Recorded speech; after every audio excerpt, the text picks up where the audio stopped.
Confidence is the willingness to try. It's a quote by Mel Robbins that I fully and wholeheartedly agree with. Confidence is not a feeling, it is the product of trying over and over again. We all start at level 0, but by keep trying, we learn and we grow our confidence. In today's video, as you may have guessed it, we are talking about how to grow your body confidence. It is something I'm quite often asked about, especially when I post my outfit photos. I often get the comment on, oh, I love this on you, but I could never wear this. I'd never have the confidence to wear this. And that's something I disagree with, because I genuinely believe we all can wear what we want. It's simply a matter of having the confidence to do so. So as I said, in today's video, we are talking about how to grow your body confidence. I have a few thoughts. You know, Marleen have something to say when the notes come out. So that's what we're doing today, how to grow your body confidence. Confidence is not a feeling, it is the willingness to try over and over again. It is the willingness to fail over and over again. Confidence is a mindset, and that is my key point. It is a mindset. You have to want to change your mindset in order to change your confidence. If you sit back and let all the negativity speak in your brain, you're not going to feel confident. It's a little bit harsh way to put it, I get that, but it's very important that I get that point across. If you want to feel confident, you have to want it enough to keep trying over and over again. And if you don't believe me, think of it this way. There is not an athlete in this world who haven't failed a million more times than they ever got that gold medal. The only way they got that gold medal is from learning from their mistakes, from falling over, but getting up and keep trying over and over again. And it's the exact same with confidence. If you have a skill you want to learn, you're gonna keep trying. You're gonna keep tweaking it. You're gonna keep perfecting it until you land whatever it is you want to do. Do you see where I'm going? It is the exact same with your confidence, only this time it's your mind and not a physical skill that you have to work on. It's a little bit harsh, I get that, but it has to be said. If you want to feel confident, you have to want it enough to keep trying, to fail over and over again, and get up and try again. Right, so how do we actually do this? Because it's all well and truly good for me to stand and say, oh, just keep trying. But what is it you actually have to keep trying? I will say, every single time negative thought pops into your head and you think, oh, I'm too fat, oh, I'm this, oh, I can't, blah, blah, blah. You need to use the word yet.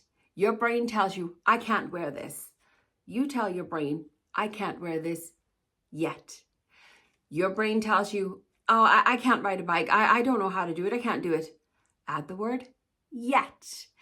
It is all a psychological mind trick. That is basically what it is. You are telling your brain, if you're telling your brain, oh, I can't do this, your brain is going to say, okay, I can't do it.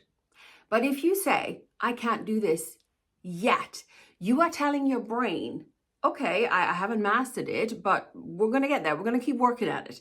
It is all tricking your mind into believing that it can do it. And as you add that word yet, slowly, you're going to be able to see the progress. Be realistic, be patient, it has to be set.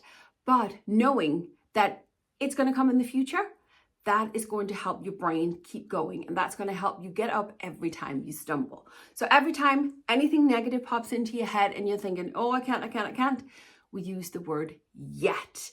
And then slowly that progress is going to progress. And before you know it, you're doing it.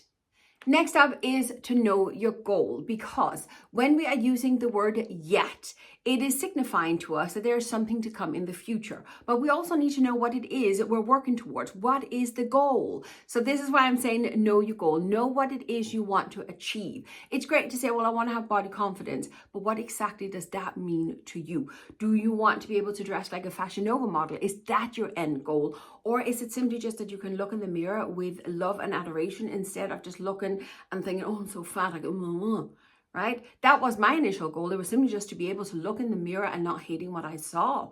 That was my initial goal. And then I've changed the goalpost as I went along. So have a think and know what your goal is. You could potentially write it with a whiteboard marker on your mirror. So when you look in that mirror, you can see, this is my goal. This is my yet. This is what I am working towards. This is what I'm tricking my brain into believing I can do. Be realistic along the process, especially with the time frame it's going to take you to get there. And you could potentially, like I did, start with a small goal. And then, as I said, I just moved the goalpost as I went along.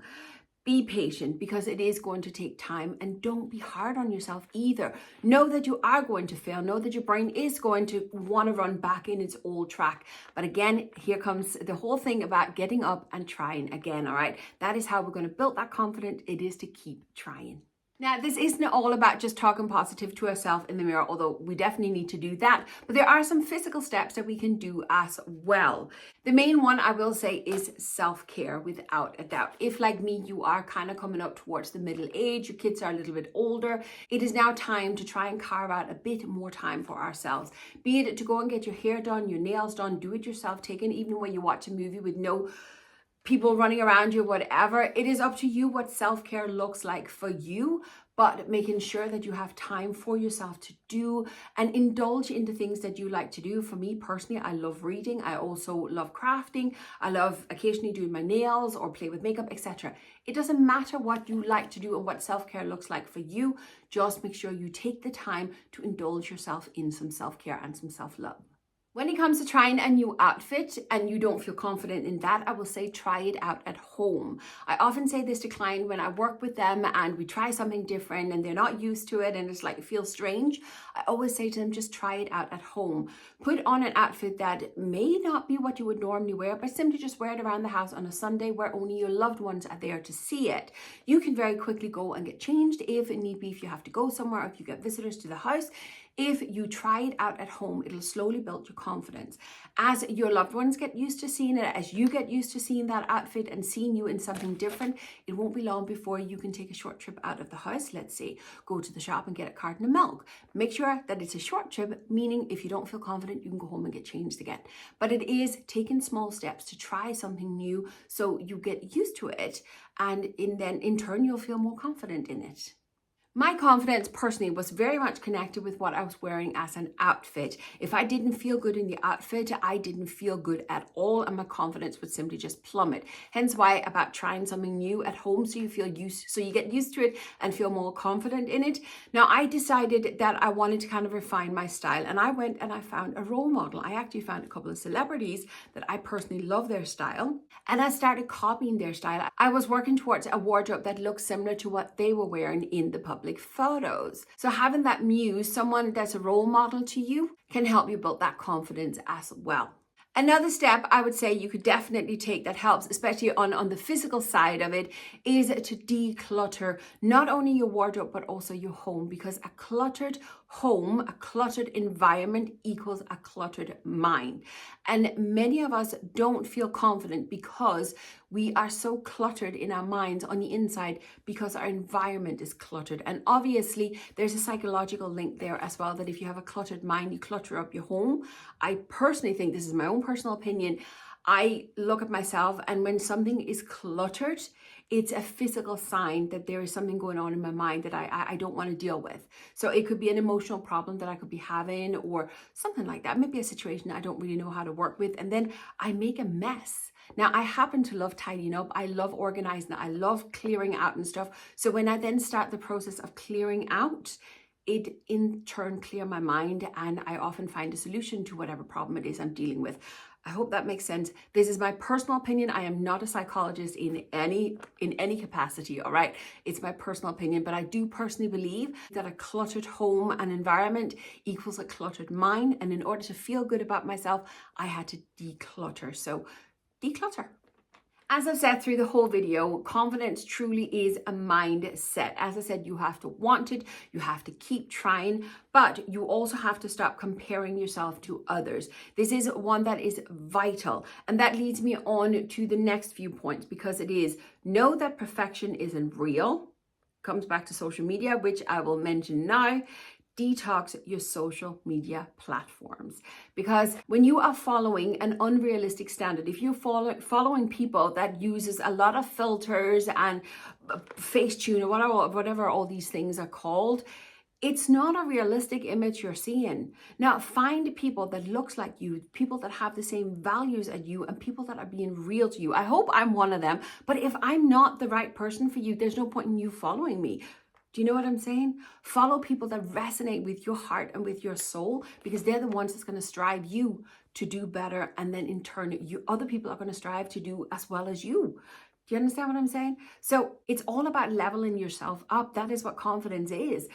Level yourself up. It's okay to level up. It's okay to want more for yourself. It's okay to feel good in what you're doing. We are all role models for each other, but it's important that we choose the right role models. So if I'm not the right one for you, I love you. Thank you very much for visiting me, but hopefully I am the right person for you, and you will smash that subscribe button down in the corner. But make sure to only follow people that genuinely makes you want to level up and strive to be better. And it doesn't really matter if you know these people in real life or not. If they don't make you feel good when you're sitting scrolling through their posts, they're not for you. Simple as. That is my 2 cents worth on confidence. I hope this has been helpful for you. I hope that this has given you a few tips and tricks that you can work towards. And you are obviously welcome to reach out and ask me questions if you need a hand with anything. For genuine questions, I do have an email address down in the description box. You're welcome to reach out for me there. But I will leave you with this. Keep trying and be kind to yourself. It is up to you because no one is going to do it for you. Thanks for watching. I'll see you later. Bye.